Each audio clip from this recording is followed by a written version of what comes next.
Es un placer poder conversar el día de hoy con Decio Machado, un conocido, destacado sociólogo y analista político de nacionalidad española radicado en Ecuador. Aunque más que radicarse aquí es Decio, hasta donde conocemos, un trotamundo, reconocido por su trabajo en comunicación estratégica, en el estudio particularmente de la coyuntura latinoamericana.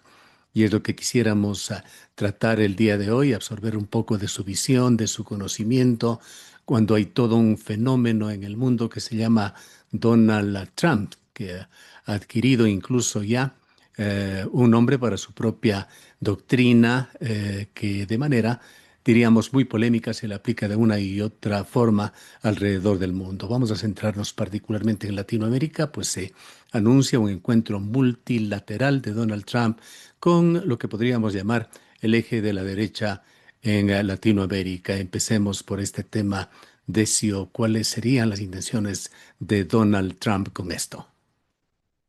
Bueno, yo creo que de alguna forma hay una dinámica por parte del gobierno de la administración norteamericana, en este mandato de Donald Trump, hay una declaración de guerra, yo creo, de guerra política, ¿no? Y de guerra militar también, ¿no? En otros casos, contra los gobiernos que les son anómalos. Y evidentemente hay de alguna manera una lógica de premio a los gobiernos cuyas ideologías o sensibilidades políticas les son más afines. Me parece que hay cierta confusión entre lo que podríamos definir como derechas y gobiernos trumpistas, porque yo creo que todo gobierno ahora mismo, es decir, conservador en el subcontinente, de alguna forma está siendo, digamos, identificado o se ha puesto de alguna forma en una lógica de vasallaje con respecto a la política del Departamento de Estado y a esto que se ha llamado la doctrina Monroe, ¿no? Esta versión actualizada de la vieja doctrina de Monroe, ¿no?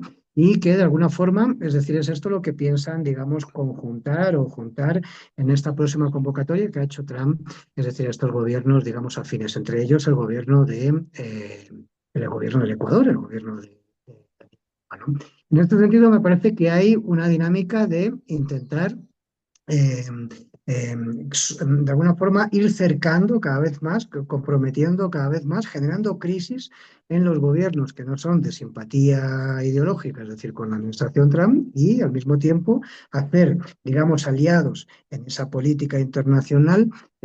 De acoso y derribo a los gobiernos, como digo, que no son de simpatía trumpista, es decir, a los gobiernos, en este caso conservadores latinoamericanos. Y ahí nos encontramos con el gobierno de Milei, nos encontramos con los gobiernos como el de Bukele, nos encontramos con el gobierno de Daniel Noboa y en un futuro inmediato ahí estará Kast, ¿no? Que asume su mandato en Chile a partir del 11 de marzo digamos algunos gobiernos más en Centroamérica, etcétera. Me parece que esta lógica es una lógica de intentar expulsar la influencia de empresas que no son norteamericanas de estos países, fundamentalmente a los chinos, intentar reducir específicamente la influencia asiática en la región. Digo, la influencia asiática me refiero a ámbitos de comercio, de cooperación, es decir, de inversiones, etcétera, de desarrollo de infraestructuras y demás, que ha sido donde los chinos se han basado, y de alguna forma sustituir eso por la influencia norteamericana. Es un reposicionamiento, de alguna manera, de los Estados Unidos en el hemisferio occidental, como lo llaman ellos, para nosotros América Latina. Viendo desde el punto de vista de este pequeño socio al sur, Ecuador, en este proyecto de Donald Trump, ¿observa usted un intento de alineación acelerada del gobierno ecuatoriano con la agenda política de Trump?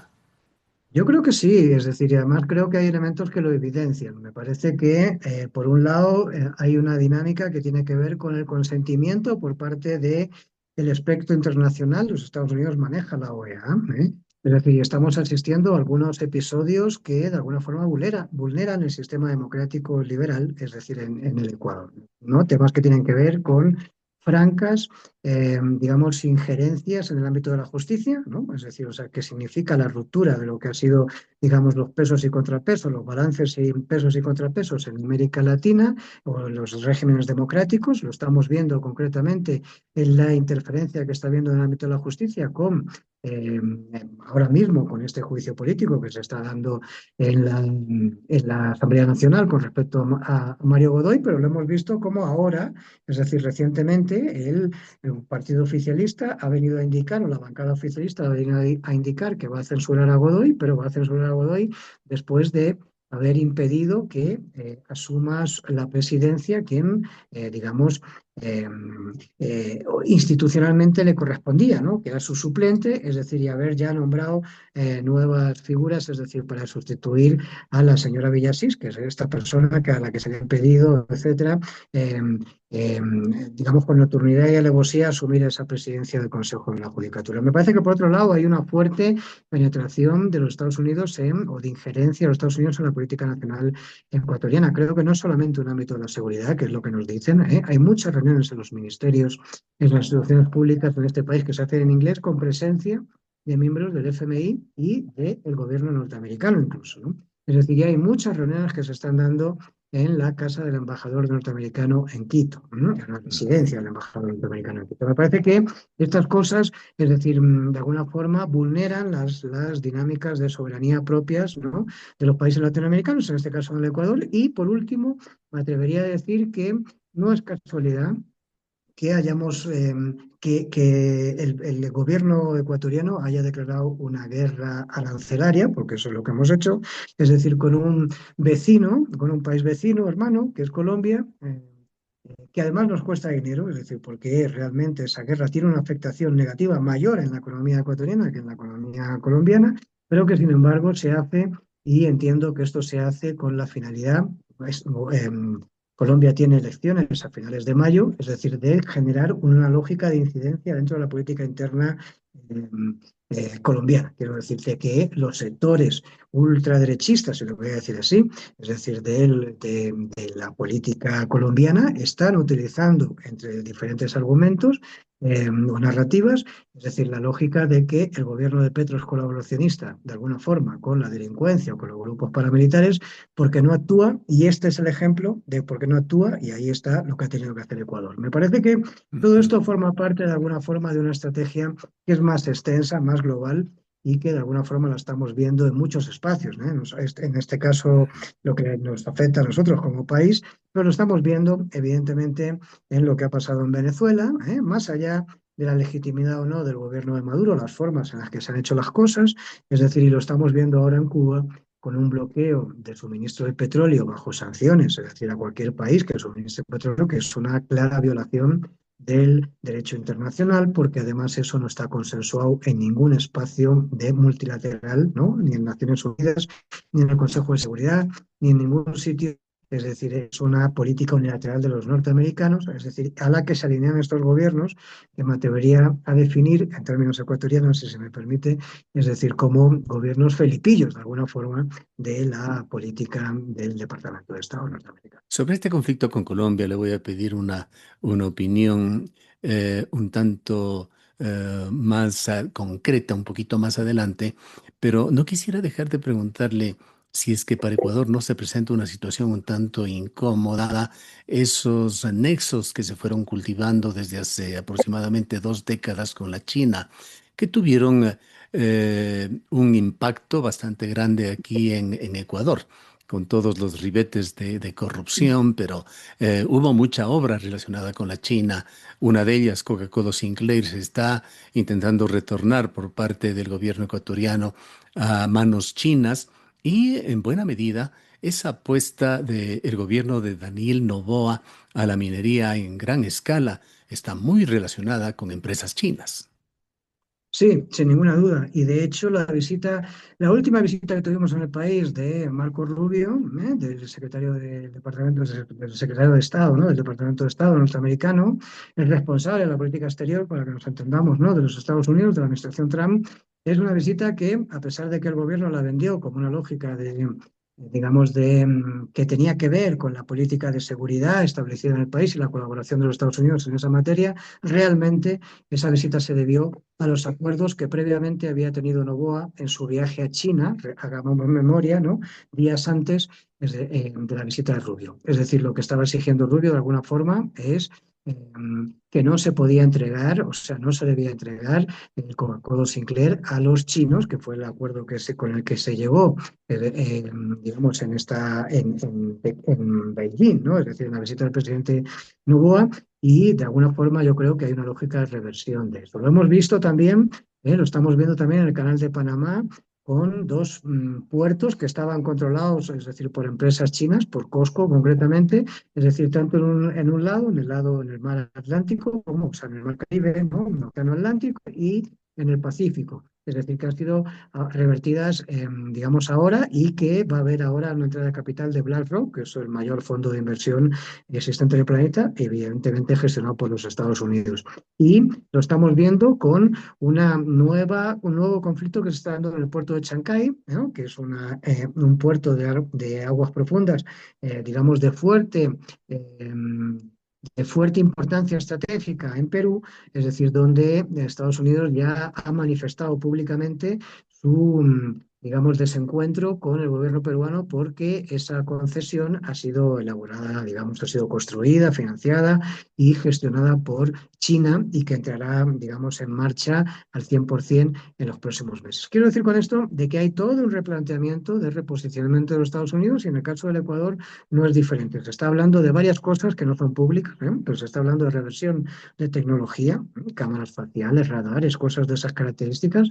Se dice en la argumentación norteamericana que esa información que se levanta, es decir, a través de esos mecanismos, son información que termina llegando, digamos, a las grandes big tales de los chinos, es decir, que esto forma parte de un mecanismo de captación de información por parte de China. Bueno, habrá que ver si eso es verdad o no, ¿no? Yo no tengo esa información. Es decir, pues lo que sí es cierto es que lo mismo podríamos decir de la tecnología norteamericana. Sin embargo, es decir, está habiendo presión en este sentido, y posiblemente también, posiblemente no, sino también, es decir, en los bloqueos de compra de todo lo que tiene que ver con tecnología de seguridad, es decir, con China. Es decir, se está bloqueando eso a cambio de que la tecnología sea comprada y sea suministrada por los Estados Unidos. O sea, que hay toda una política en este sentido, y yo creo que no solamente es de carácter comercial digamos, de la influencia de las empresas aquí, orientales, ¿no? Fundamentalmente las chinas, ¿no? Es decir, pero creo que es con todos, con empresas rusas, con otras cosas, sino que yo creo que hay un aspecto que tiene que ver también con esa disputa por la hegemonía tecnológica. De alguna forma lo que se trata es de acotar los mercados, ¿no? Para que en el hemisferio occidental, es decir, no entre o se vaya, o sea, primero bloquear la entrada de mayor tecnología y paulatinamente ir, digamos, o sea, resolviendo lo que ya ha entrado, es decir, o sea, dando marcha atrás, digamos, a contratos y a lógicas que estaban implementadas, es decir, en el país. El Ecuador es uno de los países que está en esa dinámica. Eso nos complica. Nos complica a todos los países latinoamericanos, pero en el caso del Ecuador nos complica mucho, porque eh, el Ecuador ha intentado, incluso en gobiernos anteriores, manejar esto con cierta racionalidad, es decir, o sea, que se hablaba con los chinos, a pesar de que también se hablaba con los norteamericanos. Estoy pensando en los gobiernos postcorreístas, anteriores, Lazo, Moreno, etcétera, pero me parece que hemos llegado a un punto que tiene que ver con la llegada de Trump a Casa Blanca, en la cual lo que se está es, de alguna forma, chantajeando a los gobiernos latinoamericanos en este sentido, y el de Ecuador no es una excepción. Y hay que decir que con muy poca respuesta, con muy poca capacidad de respuesta o de resiliencia por parte de los gobiernos latinoamericanos frente a estas nuevas condicionamientos que hace la administración Trump y el Departamento de Estado. Acaba de hacerle un regalito bastante costoso, Estados Unidos a Colombia, unas 35 tanquetas que ya lo hubiese querido Ecuador para su guerra interna. Esto viene reglón seguido del encuentro del presidente colombiano con Donald Trump. Y aquí es la pregunta que quería hacerle sobre Colombia, que nos ayude a entender qué es lo que realmente motivó este incidente generado por Ecuador a través de los aranceles. ¿Qué gana Ecuador ¿Qué pierde? Creo que lo tenemos bastante claro y lo estamos sintiendo. Se especuló mucho, se dijo que era una cortina de humo para tapar los problemas internos del país, una simple vendetta a las insinuaciones del presidente colombiano Petro, a la situación de Jorge Glass, o se trataba simplemente de un costoso alineamiento coordinado desde el Departamento de Estado de los Estados Unidos con otros fines que aún irán dando una lectura en los próximos días.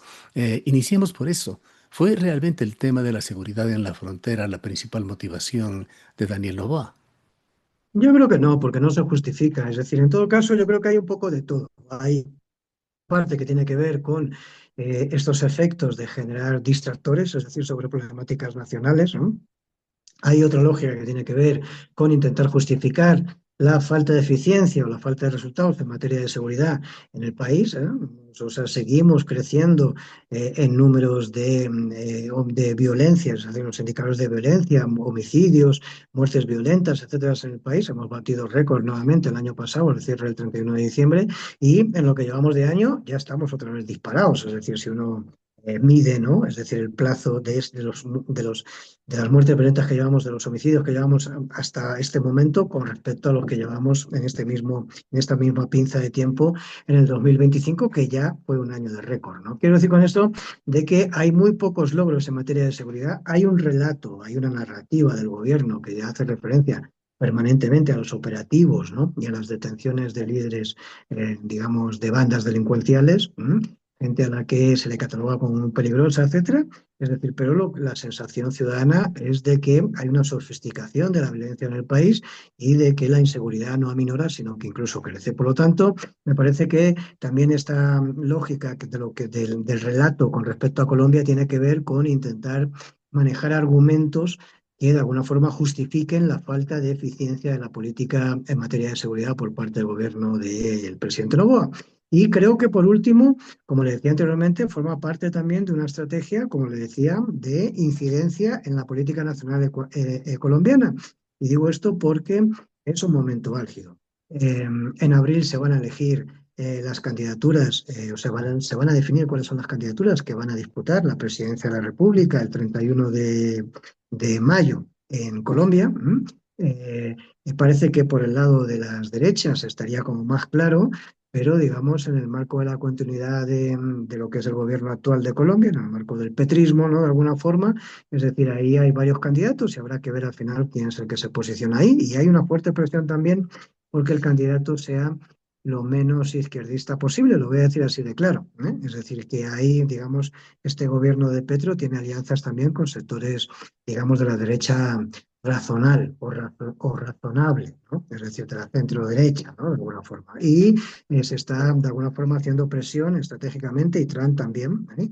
O sea, la administración Trump también, para que por si acaso, es decir, hubiese una continuidad del régimen, que podría ser, es muy factible en base a los indicadores de intención de voto que ahora mismo hay, que pueden cambiar, pero que ahora mismo se dan, es decir, de que pudiese haber una continuidad y que esa continuidad no sea por un líder, digamos, más radical, sino por un líder menos radical, que podría ser un miembro del Partido Liberal o un miembro del santismo, del presidente Santos, de la gente del entorno político del presidente Santos, que son sectores que en este momento coaligan o de alguna forma se entienden o apoyan al gobierno de Petro. Me parece que o sea, lo de las tanquetas, es decir, el suministro, digamos, de armamento, etcétera, todo esto está en el marco, de alguna forma, de condicionar este proceso de las elecciones internas dentro del oficialismo colombiano, digamos, para elegir quién será su candidato. Es decir, buscando, como vuelvo a decir, que sea el ala más moderada posible, es decir, con la finalidad de,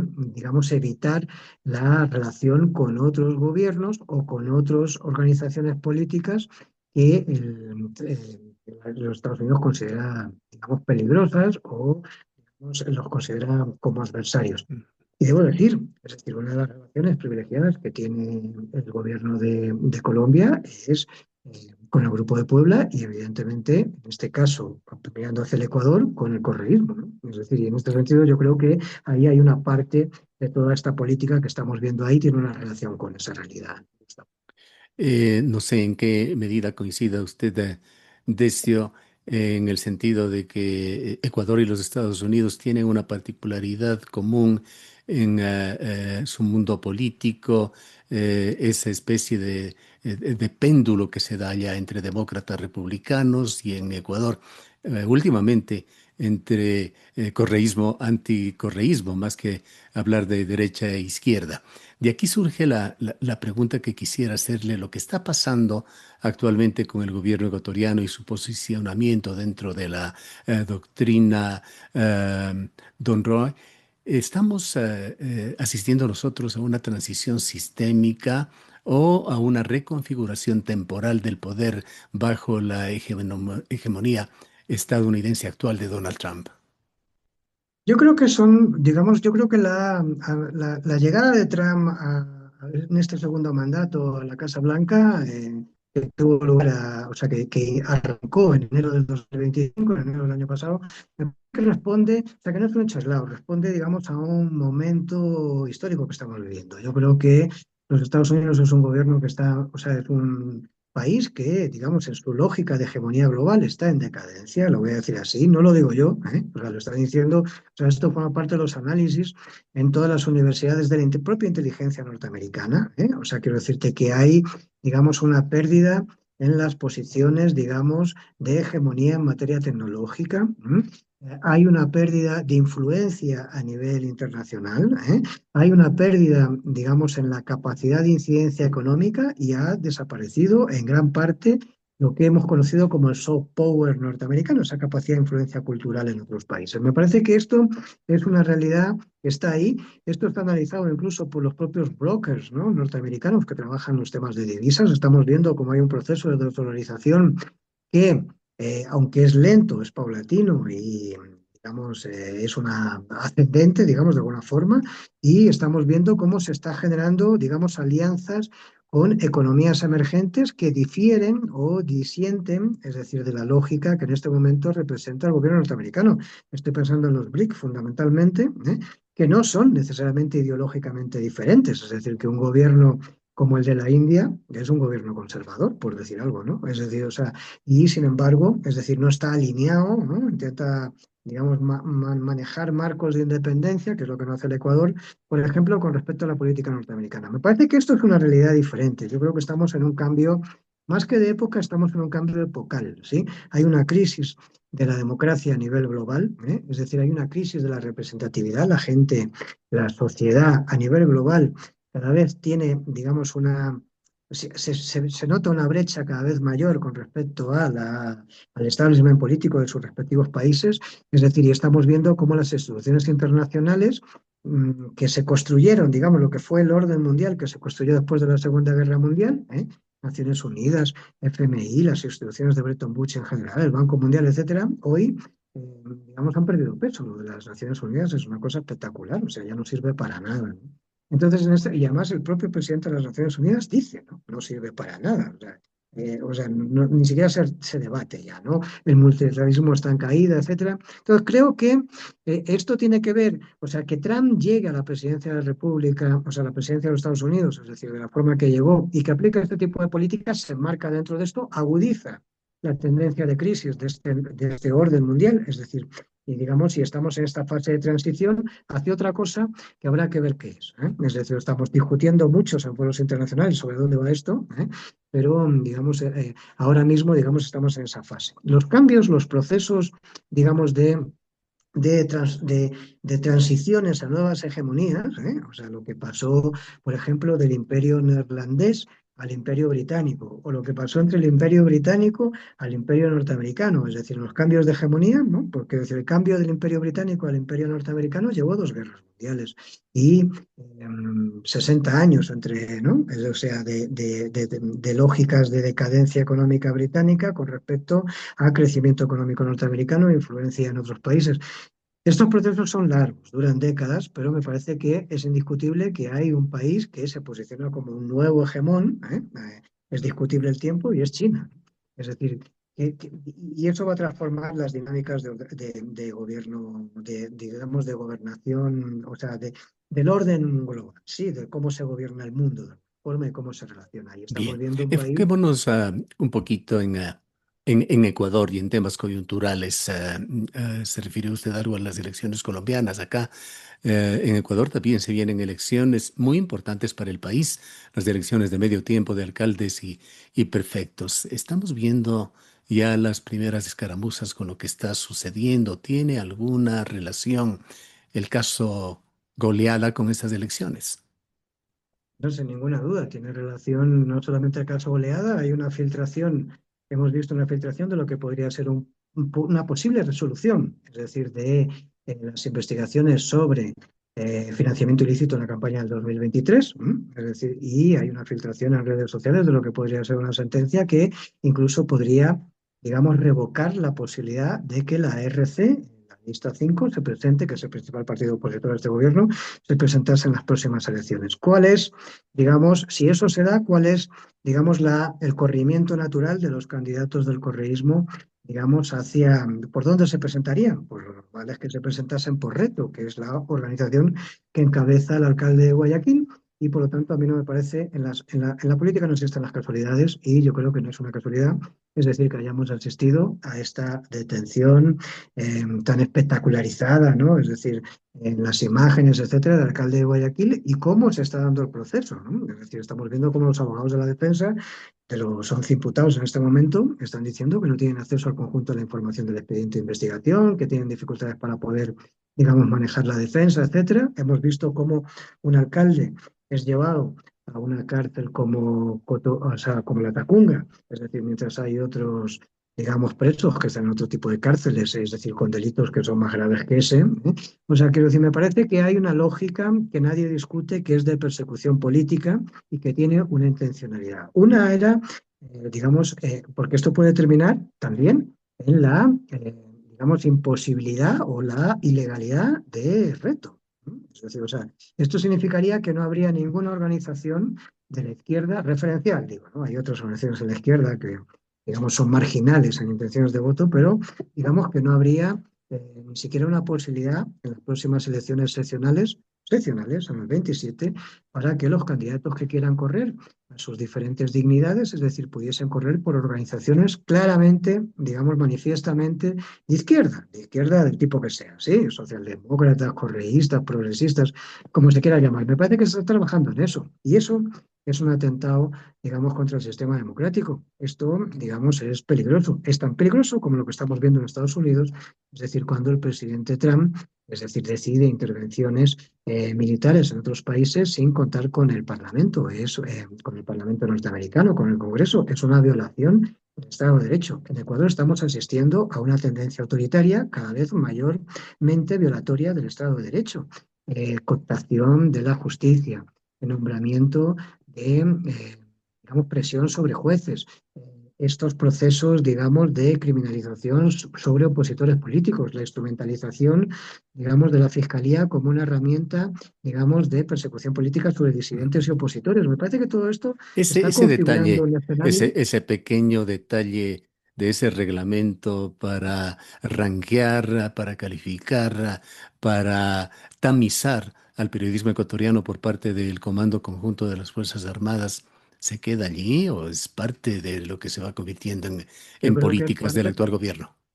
Yo creo que forma parte de toda esta lógica que estamos asistiendo, de todo este escenario que estamos asistiendo, de toda esta cartografía, es decir, que se está armando, de todo este ecosistema, digamos, que está en transformación y que estamos viendo esto, y también leyes económicas urgentes, algunas aprobadas incluso con el apoyo de la oposición en su momento, que permiten la violación de la intimidad, la interferencia de comunicaciones, es decir, cosas de estas características.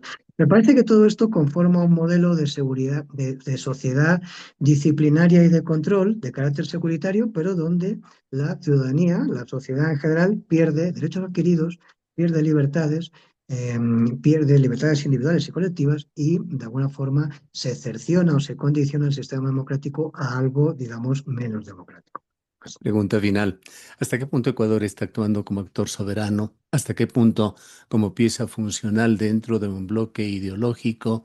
¿Y cómo está afectando la situación actual, particularmente aquella con Colombia, este conflicto coyuntural ante Latinoamérica está perfilándose como una fractura estructural del eje andino? Yo creo que la intención de Donald Trump, y además está escrita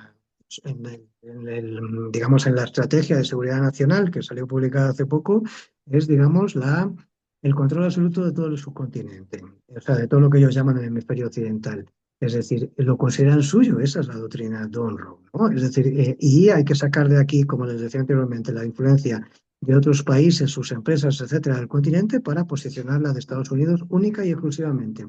Esto significa que cualquier articulación en el marco de bloque regional, de integración regional, llámese CAM, llámese CELAC, llámese como se llame, Mercosur, etcétera, no son, digamos, herramientas que sean avaladas o alabadas, es decir, en esta lógica de estrategia, digamos, de nueva estrategia norteamericana de influencia en el subcontinente. Todo eso ha de ser paulatinamente erradicado y me parece que el Ecuador con esta dinámica con este conflicto, digamos, diplomático arancelario que ha emprendido con Colombia, lo que está haciendo es dinamizar la CAM de una forma subterránea o sumergida, ¿no? Es decir, pero en el fondo está dinamizando la CAM. O sea, está haciendo que explote, digamos, lo que ha sido la CAN, que ha sido precisamente el espacio de integración, digamos, más, más recio, ¿no? Más articulado, es decir, que ha tenido el subcontinente. Otros han aparecido y han desaparecido, como el UNASUR. Déjenos con una última visión. ¿A qué señales debemos estar atentos? ¿Qué debemos observar para anticipar un cambio de ciclo político o geopolítico? Yo creo que yo creo que hay dos momentos, es decir, hay uno nacional y otro internacional. El nacional me parece que es a partir de la pérdida del referéndum consulta del 16 de noviembre por parte del gobierno en las cuatro preguntas que puso, ¿no? Ha cambiado la política, digamos, del gobierno nacional y me parece que estamos asistiendo a esta lógica, digamos, de tensar estas lógicas democráticas, digamos, en políticas antidemocráticas. Esa es una, y esto se enmarca en un marco global, es decir, que es esta agudización, digamos, de la crisis democráticas. Hemos visto cómo en Estados Unidos, o sea, estamos viendo cómo hay un bloqueo con un gobierno que no es democrático, que es el de Cuba, es decir, pero que se hace de una forma absolutamente, digamos, ilegal y violatoria de lo que es el derecho internacional. Hemos visto la intervención, digamos, en Venezuela y vamos a ver más cosas. Es muy posible que veamos en algún momento, digamos, sucesos políticos que pueden suceder en México o en otros lugares de América Latina, digamos, que no son, digamos, afines ideológicamente a la política norteamericana en este momento. Por lo tanto, yo creo que hay que estar pendiente a eso y, sobre todo, a nivel nacional, estar pendiente a la posibilidad de que se legalicen organizaciones políticas en el país. Eso es tremendamente Bien, grave. La muchísimas ilegalización de... gracias. Sí, no quise interrumpirle. No, te Quiero decía agradecerle simplemente que mucho que le escuchamos sus palabras finales en todo caso. no, le decía que toda ilegalización de organizaciones políticas en el país evidentemente significa constreñir el legítimo derecho que la gente vote por quien le dé la gana, ¿no? Es decir, por quien entienda oportuno. Por lo tanto, eso es menguar el sistema democrático o atentar contra el sistema democrático. Yo creo que esto no se debe permitir, simplemente es Bien, como reflexión final. muchísimas gracias por haber estado con nosotros, por esta muy buena lección, muy buena visión de geopolítica latinoamericana. Gracias, un saludo, Jorge. Gustavo, a ti y a toda la audiencia. Gracias. Decio Machado es sociólogo y un excelente analista político con su visión aguda sobre estas dinámicas de poder en la región.